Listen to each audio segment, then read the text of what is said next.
assunto do coração. Está entendendo? A Bíblia também fala dos sentimentos do coração. O coração também sente, então emoções também estão incluídas nesse termo coração. Coração decide, coração escolhe, resolve. Então, a questão volitiva também está incluída no coração. Desejos do coração. Pensamentos, sentimentos, desejos do coração. Mas há um outro elemento que agora compõe, podemos assim dizer, é uma faculdade do nosso espírito humano e não da alma. Esse elemento se chama consciência. E a Bíblia usa a consciência também atrelada ao coração. Então, não quero alongar muito com isso, vou citar um exemplo. 1 João 3, 20 e 21. Se o nosso coração não nos acusar, quem acusa é a consciência. Romanos 2, Paulo diz que os pensamentos do homem, mesmo sem lei, do gentio, que procede por natureza de conformidade com a lei, Romanos 2, você deve conhecer o texto, ele diz que os seus pensamentos mutuamente acusam-se ou defendem-se, quando Deus julgar os segredos dos corações dos homens. Então, essa faculdade específica de acusar ou defender é uma função da consciência. E 1 João 3, 20 e 21 aplica ao coração, dizendo, se o coração não nos acusar, temos confiança. Mas se o coração nos acusar, então Deus é maior que o nosso coração e conhece todas as coisas. Então você Percebe? Tá remetido para o coração, onde habita o Espírito Santo, a consciência verdadeira. Se eu não tenho habitação do Espírito Santo, a minha consciência é leviana, ela é perigosa. Eu só tenho consciência verdadeira das coisas quando eu tenho o Espírito Santo. Está na Bíblia, não sou eu que estou falando. Não é uma opinião minha. Eu não acho, eu não penso. Está lá escrito. E está lá um preletor falando. Por isso que eu não falo sem ter o preletor do lado. aprendeu isso primeiro. Coração, então, abrange toda a nossa alma. E lembre-se, a alma é sede de nossa personalidade. O homem foi feito alma vivente, é o que nós somos. Nossos pensamentos, nossos sentimentos, nossos desejos, né? E mais essa faculdade do nosso espírito chamada consciência, né? Isso é o coração, segundo a Bíblia. Então, de modo geral, como Deus nos ensina? Deus tem comunhão conosco, Deus é espírito e tem comunhão conosco em espírito. Porque Deus é espírito, importa que seus adoradores o adorem em espírito e em verdade. Aí esse mesmo irmão, fazendo um exercício mais detalhado um pouco, ele vai nos ajudar a ver que também não é uma ideia, uma conclusão dele, é uma conclusão do Novo Testamento. Se você fizer seu estudo, vai chegar a essa conclusão, que o nosso espírito humano ele tem basicamente 3 funções, que também você já deve ter ouvido falar. Uma função de intuição, como foi chamado, ou se quisermos, de iluminação. Intuição, iluminação. Se o meu espírito estiver morto em delitos e pecados, como a Bíblia diz que um nenê nasce, um recém-nascido, uma criança de poucos anos de vida, ela tem espírito mortificado. Está escrito na Bíblia, não sou eu que estou falando.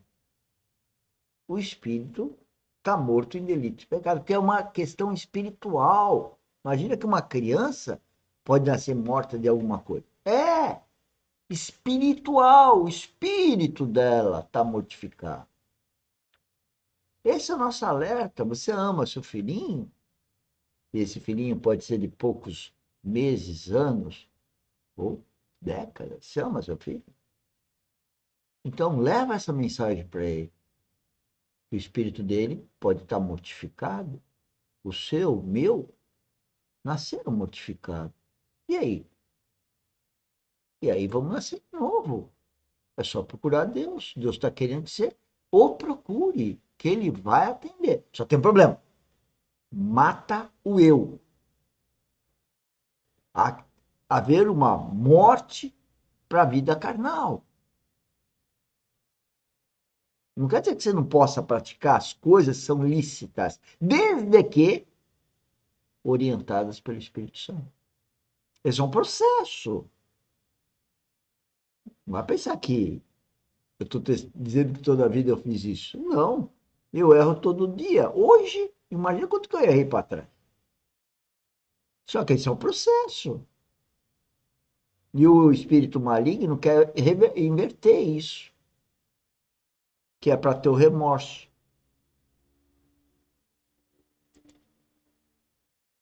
Uma função de comunhão, e a terceira já citei, consciência.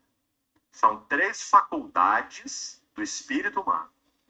Então, meditando sobre isso, 3 imagens me ocorreram e gostaria de compartilhar com você, que penso ser de ajuda. Uma pessoa que está em comunhão com Deus, está em comunhão com o Espírito Santo, porque quando eu falar que o Espírito Santo habita no meu coração, eu estou em comunhão com a Trindade.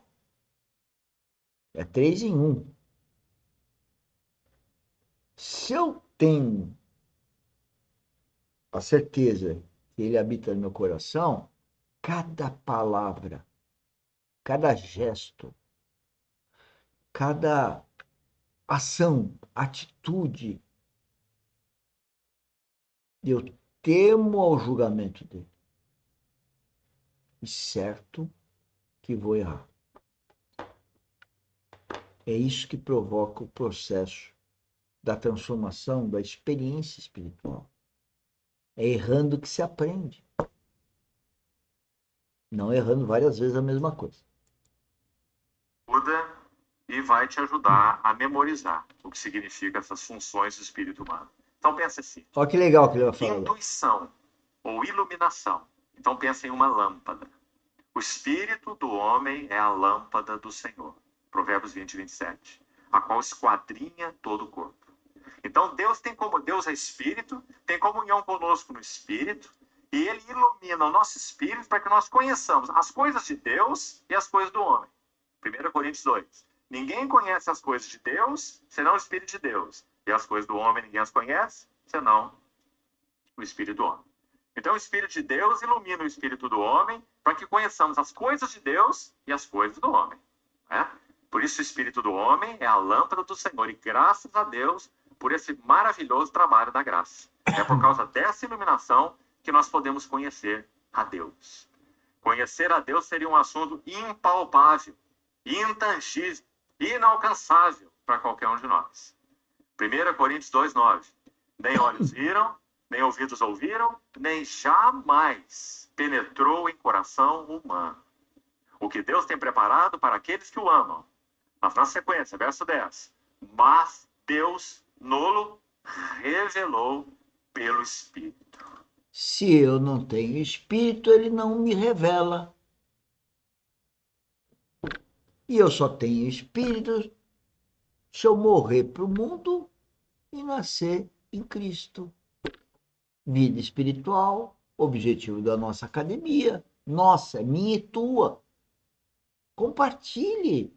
Compartilhe para os seus filhos, cônjuges, amigos. Você não ama essas pessoas que eu citei, os amigos, o cônjuge, os seus filhos, seus amigos, seu vizinho? E se você ama, por que você não compartilha? Ou Jesus Cristo não pediu isso para nós cristãos? Ele não pediu para a gente ir a todo mundo pregar o evangelho? O que é pregar o evangelho? É testemunhar Cristo que está em você. Se você não nasceu de novo, Cristo não está em você. Não tem Espírito Santo? Porque o Espírito a tudo perscruta, até mesmo as profundezas de Deus. Então, claro. Né? Então, voltemos lá de uma maneira bem didática. Primeira função do Espírito do homem, receber iluminação do Espírito de Deus. Intuição, como esse irmão chamou, talvez essa palavra iluminação, penso, seja também uma palavra extremamente adequada.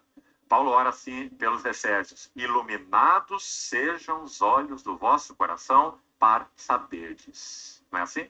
Efésios capítulo 1. Então, iluminação, lâmpada. Primeira função do espírito humano, lâmpada, iluminar. Nenhuma luz sobre Deus teríamos, nenhuma luz sobre nós teríamos, sobre nós mesmos. Nenhuma luz sobre nada teríamos, nem sobre a vida, nem sobre o mundo, nem sobre a igreja, nem os propósitos eternos de Deus, nada. cegos seríamos. A não ser que Deus tomasse uma decisão. E ele tomou. Comunicar luz ao nosso espírito humano. Deus que disse, de trevas resplandecerá luz. E ele resplandeceu nos nossos corações. De trevas resplandeceu luz. Da morte em delitos e pecados, ressuscita o nosso espírito se nós estamos em Cristo e Cristo está em nós. Nosso espírito ressuscita para ouvir o Espírito Santo que nos habita. A iluminação do